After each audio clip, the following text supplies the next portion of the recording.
Hi guys, welcome back to my channel.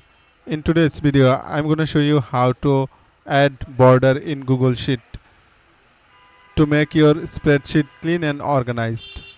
So first of all, click range of cells where you want to add border, then go to border section.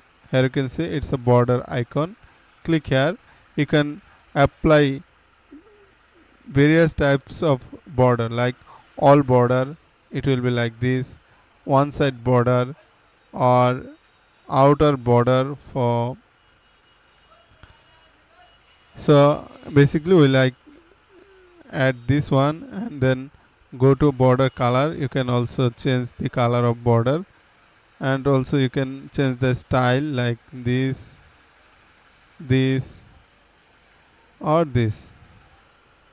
That's it that's it it very that's it I think this is helpful for you. If you think this is helpful, then consider to like, comment, share and subscribe.